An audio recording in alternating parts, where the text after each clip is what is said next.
ये लड़का जो पकौड़े की दुकान चला रहा है, क्या लगता है वो मेहनत करके आखिर कितना अमीर बन सकता है? शायद ये आगे चलकर एक बड़ा सा रेस्टोरेंट खोल ले, या हो सकता है कि पैसे कमाकर एक बड़ा 2 मंजिला मकान बना ले। इससे ज्यादा क्या ही कर लेगा ये, है ना? आप भी शायद यही सोच रहे होंगे। लेकिन दोस्तों, यही वो लड़का है जो आगे चलकर पूरे भारत का सबसे अमीर आदमी बना। नाम है धीरूभाई अंबानी। तो आखिर कैसे एक पकौड़े बेचने वाले इस गरीब लड़के ने 75,000 करोड़ रुपए की टर्नओवर वाली कंपनी बनाई? आज के इस वीडियो में हम इन डेप्थ स्टोरी जानने वाले हैं। हाँ, हो सकता है कि ये वीडियो हमारे चैनल पर अपलोड होने वाले जनरल वीडियो से थोड़ी बड़ी हो, लेकिन मैं 100% दावे के साथ कह सकता हूँ कि अगर आपने इस वीडियो को पूरा देख लिया तो फिर ये आपके लाइफ में जरूर बदलाव लेकर आएगा। तो दोस्तों, इस कहानी की शुरुआत होती है 28 दिसंबर 1932 से, जब गुजरात के चोरवाड़ गांव के एक मिडिल क्लास फैमिली में धीरजलाल हीरालाल अंबानी का जन्म हुआ था। और यही साधारण सा दिखने वाला लड़का आगे चलकर धीरूभाई अंबानी के नाम से फेमस हुआ। इनके पिता हीराचंद गोवर्धन भाई अंबानी गांव के ही स्कूल में बच्चों को पढ़ाने का काम करते थे। और कुछ इसी तरह से जब धीरूभाई अंबानी 5 साल के हुए तब उनका एडमिशन बहादुर खानजी स्कूल में करा दिया गया। हालांकि धीरूभाई अंबानी को पढ़ाई लिखाई से कोई खास लगाव नहीं था, फिर भी पिता के डर से न चाहते हुए भी उन्हें स्कूल जाना ही पड़ता था। अब क्योंकि हीराचंद जी के कुल 5 बच्चे थे और जैसे जैसे वो बड़े हो रहे थे, उन्हें स्कूल की सैलरी से घर चलाने में काफी प्रॉब्लम होने लगी थी। और दोस्तों, इसी गरीबी और तंगहाली से ही परेशान होकर एक दिन धीरूभाई अंबानी ने फैसला किया कि अब वो पढ़ाई छोड़कर कोई काम करेंगे। वैसे तो बेटे के इस फैसले से हीराचंद काफी नाराज हुए और उन्हें वापस स्कूल भेजने की कोशिश में लग गए, लेकिन धीरूभाई के जिद के सामने उन्होंने भी हार मान ली। अब दोस्तों, यहाँ धीरूभाई काम तो करना चाहते थे, लेकिन आखिर करें क्या, ये उन्हें समझ नहीं आ रहा था। और इस तरह से काम की तलाश में वो इधर उधर घूमते रहे। और फिर इसी टाइम पर वो अपने गाँव के एक मंदिर पहुंच गए। उन्होंने देखा कि अक्सर सुनसान रहने वाले मंदिर परिसर में आज बहुत भीड़ लगी हुई थी। जब पता किया तो मालूम पड़ा कि यह भीड़ हर साल फरवरी के महीने में किसी प्राचीन मान्यता की वजह से लगती है। अब इतनी बड़ी संख्या में श्रद्धालुओं को देखकर धीरूभाई ने सोचा कि यहाँ खड़े खड़े इन लोगों को भूख तो लगती ही होगी, क्यों ना इस मौके का फायदा उठाकर यहाँ पकौड़े बेचे जाएं। और दोस्तों, अभी तक धीरूभाई को उनके पिता की तरफ से जो भी थोड़ी बहुत पॉकेट मनी मिलती थी वो उसे एक गुल्लक में जमा कर देते थे, लेकिन अब उस गुल्लक को तोड़ने का समय आ चुका था। उन्होंने बिना किसी देरी के गुल्लक तोड़कर पैसे निकाला, उससे ठेला खरीदा और मंदिर के पास ही पकौड़े बेचने लगे। अब दोस्तों, इस धंधे से उन्हें शुरुआत में तो बहुत प्रॉफिट हुआ, लेकिन कुछ समय के बाद जब श्रद्धालुओं की संख्या कम होने लगी तो फिर उनकी आमदनी भी लगभग न के बराबर रह गई। ऐसे में उन्हें लगा कि अब यहाँ पर समय बर्बाद करने से कोई फायदा नहीं, इसीलिए उन्होंने अपना ठेला बेच दिया और सारे पैसों को बैंक में जमा करा दिया। आगे चलकर वो फिर से किसी काम की तलाश में लग गए और फिर उस दौरान उन्होंने देखा कि बहुत सारे लोग यमन में काम करने के लिए जा रहे हैं और आज से पहले जो भी वहाँ पर गए थे उनकी फाइनेंशियल कंडीशन काफी बेटर हो गई थी। लेकिन इसके पीछे की वजह क्या थी, इसका जवाब ढूंढने पर धीरूभाई अंबानी को पता चला कि यमन में इंडिया से कई गुना ज्यादा पैसा बनता है। इसीलिए धीरूभाई अंबानी 1950 के दौरान महज 17 साल की उम्र में अपने बड़े भाई रमणिक लाल के पास में यमन चले गए। वहाँ पहुँचने के बाद से रमणिक लाल ने एबीसीएन कंपनी के पेट्रोल पंप पर धीरूभाई अंबानी को काम दिला दिया और यहाँ काम करते हुए उनकी सैलरी 300 रुपए हर महीने की थी। अब दोस्तों, इस पेट्रोल पंप पर काम करते टाइम धीरूभाई अंबानी लोगों को कई अलग अलग प्रमोशनल मेथड से इनकरेज करते थे कि वो ज्यादा से ज्यादा पैसों का पेट्रोल डलवाएं।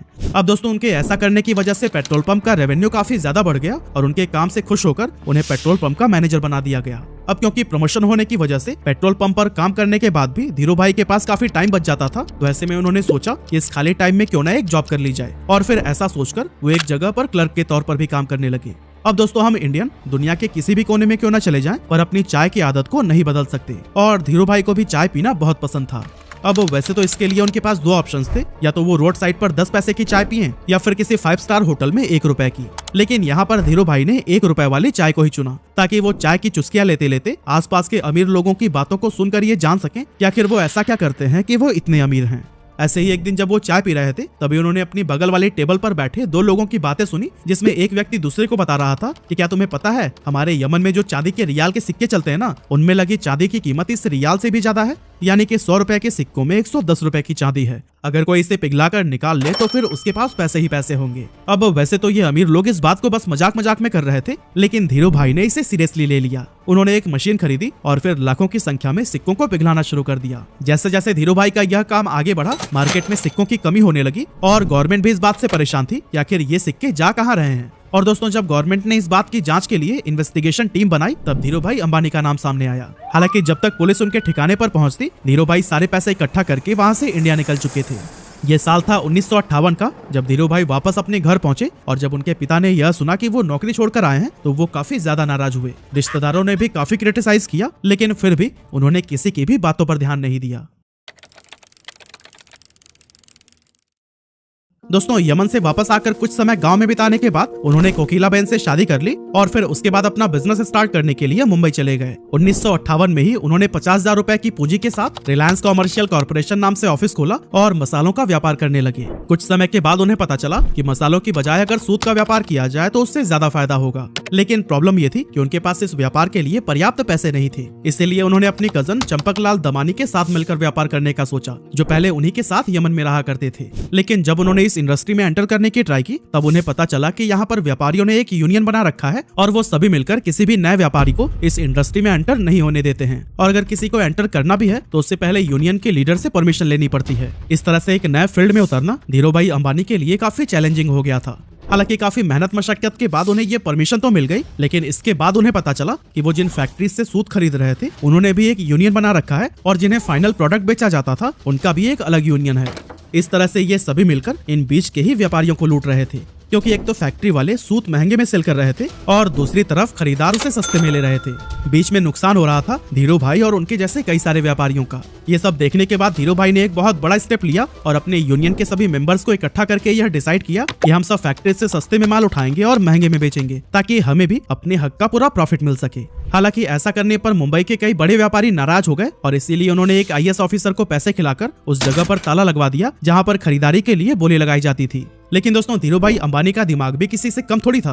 उन्होंने जब गोदाम में ताला लगा देखा तो अपना विरोध जताने के लिए यूनियन के मेंबर्स के साथ मिलकर अपना सारा माल उसी IAS ऑफिसर के घर के सामने रखवा दिया। अब कुछ ही घंटों में उस IAS ऑफिसर के घर पर बड़े ऑफिशियल्स आने वाले थे और अगर वो घर के सामने बिखरी हुई बोरियों को देख लेते तो फिर उन्हें IAS के हरकतों का पता लग जाता। इसी वजह से अपनी नौकरी को बचाने के लिए कुछ ही मिनटों के अंदर उस IAS ऑफिसर ने ताला खुलवा दिया और धीरूभाई समेत उन सभी व्यापारियों का कारोबार फिर से चल पड़ा।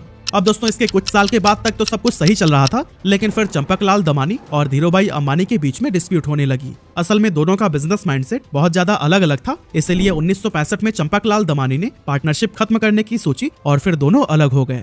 1966 में धीरूभाई अंबानी ने गुजरात के नरोदा में टेक्सटाइल मिल शुरू की और फिर यहाँ से उन्होंने कभी भी पीछे मुड़कर नहीं देखा। उसी दौरान सरकार रिप्लेनिशमेंट लाइसेंस लेकर आई, जिसके तहत व्यापारी बाहर के देशों से सस्ते फैब्रिक मंगा सकते थे, लेकिन शर्त ये थी कि उससे कुछ नया बनाकर वापस से दूसरे देश में एक्सपोर्ट करना होगा। यहाँ पर धीरूभाई अंबानी ने चालाकी दिखाते हुए अपनी सारी सेविंग्स से विदेशी फैब्रिक खरीद लिया और फिर उससे तरह तरह के आउटफिट्स जैसे कि टी शर्ट, शॉल और शॉर्ट्स बनाने लगी। इस नए कारोबार के लिए ब्रांड नेम रखा गया था विमल, जो कि उनके बड़े भाई रमणीकलाल अंबानी के बेटे विमल अंबानी के नाम पर रखा गया था। अब मशीनें लग चुकी थी, कपड़ों का प्रोडक्शन भी भारी मात्रा में कर लिया गया था, लेकिन उन्हें बाजार में उतरने से रोकने के लिए दूसरे टेक्सटाइल मालिकों ने एक चाल चली। एक्चुअली उन्होंने अपने सभी रिटेलर से यह कह दिया था कि अगर धीरूभाई अंबानी से आपने माल खरीदा तो फिर वो उन्हें आगे से माल नहीं देंगे। लेकिन दोस्तों दूसरे टेक्सटाइल मालिकों की ये साजिश भी धीरूभाई अंबानी को रोक नहीं सकी। धीरूभाई पूरे देश में घूमे और रिटेलर्स को ये भरोसा दिलाया कि वो माल उन्हीं से ही खरीदे। उन्होंने सभी रिटेलर्स से ये वादा किया कि अगर नुकसान होगा तो उनके पास आना और अगर मुनाफा हुआ तो अपने पास रख लेना। धीरूभाई की ये बात थोक व्यापारियों को भी भा गई और उन्होंने उनसे जमकर कपड़े की खरीदारी की। अब चूंकि पॉलिस्टर की क्वालिटी मार्केट में मौजूद बाकी ब्रांड्स के मुकाबले बहुत ही बढ़िया थी, इसीलिए विमल के कपड़ों की डिमांड बहुत तेजी से बढ़ने लगी। और दोस्तों एक मौका तो ऐसा भी आया जब एक ही दिन में देश भर में विमल के 100 शोरूम्स का उद्घाटन किया गया और विमल उस जमाने का नंबर 1 पॉलिस्टर ब्रांड बन गया।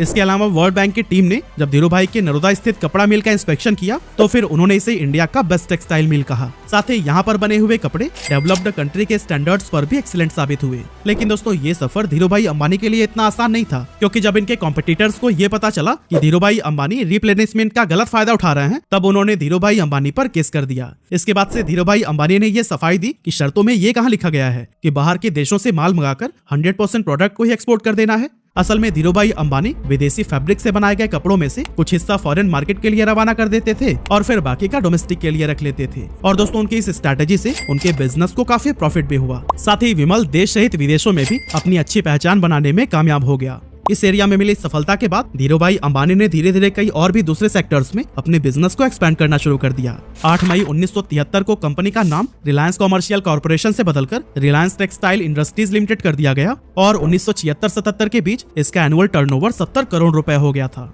अब दोस्तों आया जनवरी 1978, जब धीरूभाई अंबानी ने आजाद भारत का पहला IPO लाने का विचार किया और फिर अपनी कंपनी को बॉम्बे और अहमदाबाद स्टॉक एक्सचेंज पर लिस्ट कर दिया। 10 रुपए शेयर प्राइस पर 2.8 मिलियन इक्विटी शेयर्स का IPO पेश किया गया, जिस पर इन्वेस्टर्स ने जमकर भरोसा जताया और 58,000 इन्वेस्टर्स ने इसमें इन्वेस्ट किया था। इस स्टॉक से लोगों ने भरपूर प्रॉफिट कमाया और ये इतना पॉपुलर हो गया कि जब 1986 में कंपनी की एनुअल शेयर होल्डर मीटिंग रखी गई तो फिर उस टाइम पर 30,000 शेयर होल्डर्स उसमें शामिल हुए, जो कि इंडियन कॉर्पोरेट हिस्ट्री में एक रिकॉर्ड बन गया था। कमाल की बात तो ये थी कि उस टाइम पर बॉम्बे में एक भी ऐसा हॉल नहीं था जो कि इतने लोगों की कैपेसिटी को होल्ड कर सके। इसी वजह से इस मीटिंग को एक मैदान में ऑर्गेनाइज किया गया था। 1980 में धीरूभाई अंबानी ने महाराष्ट्र के पातालगंगा में पॉलिस्टर फाइबर धागे का कारखाना खोला और काफी कोशिशों के बाद तेल के उत्पादन के लिए भी सरकार से लाइसेंस हासिल कर ली। इस तरह एक टाइम पेट्रोल पंप पर काम करने वाले धीरूभाई अंबानी की अपनी खुद की ऑयल प्रोडक्शन कंपनी हो गई। इसके बाद आया 16 फरवरी 1986 जब धीरूभाई को पहला हार्ट अटैक आया। एक्चुअली उन्होंने अपने बेटे मुकेश अंबानी को बताया कि उनकी पीठ में काफी तेजी से दर्द हो रहा है और इससे पहले कि उन्हें हॉस्पिटल लेकर जाया जाता वो अनकॉन्शियस हो गए थे।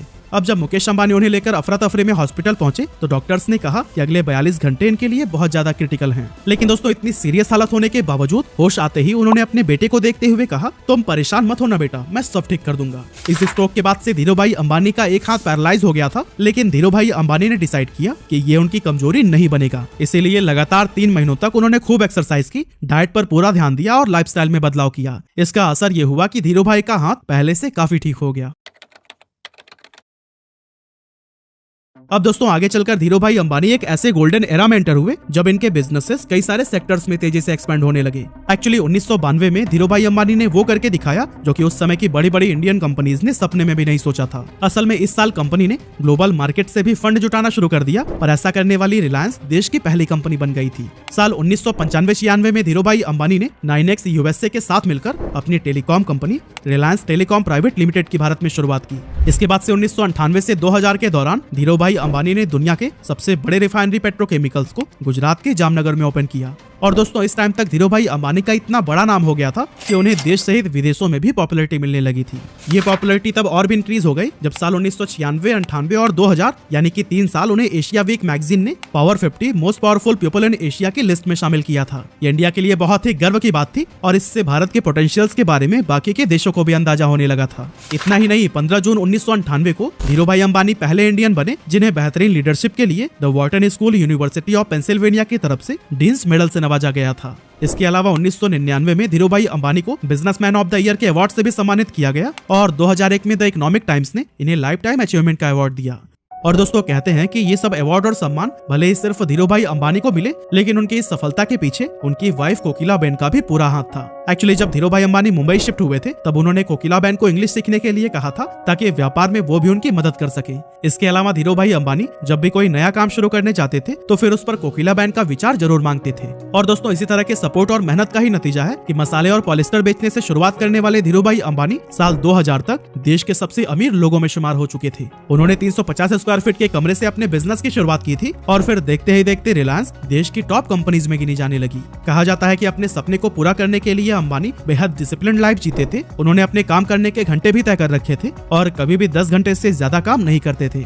लेकिन पहले हार्ट अटैक के बाद से उनकी तबीयत लगातार खराब रहने लगी थी, जिसके चलते उन्हें हर थोड़े दिनों में ही हॉस्पिटल्स का चक्कर लगाना पड़ता था। लेकिन दोस्तों फिर आया 24 जून 2002 का वो दिन जब धीरूभाई अंबानी को फिर से एक डेडली स्ट्रोक आया और उन्हें मुंबई के ब्रीच कैंडी हॉस्पिटल में एडमिट कराया गया। यहाँ पर डॉक्टर्स ने बहुत कोशिश की, लेकिन लगातार ट्रीटमेंट के बाद भी उनकी हालत में कोई सुधार देखने को नहीं मिला और इसी वजह से आखिरकार 6 जुलाई 2002 को 69 साल की उम्र में उन्होंने दुनिया को अलविदा कह दिया और अरबों का साम्राज्य अपने बेटों के लिए छोड़ गए। जिस समय उनकी मृत्यु हुई थी उस समय कंपनी का टर्नओवर 75,000 करोड़ रुपए हो गया था और ग्लोबल फॉर्चून 500 लिस्ट में भी रिलायंस ने अपनी जगह बना ली थी। कमाल की बात तो यह है कि इतनी दौलत और शोहरत हासिल करने के बाद भी उन्होंने एक बहुत ही साधारण जीवन जिया और अपनी रूट्स को कभी नहीं भूले। एक मामूली से पकौड़े बेचने वाले के लिए जीरो से शुरुआत करके कई पीढ़ियों तक चलने वाला एक साम्राज्य खड़ा करना ऑलमोस्ट इम्पॉसिबल था, लेकिन धीरूभाई अंबानी ने यह काम करके दिखा दिया।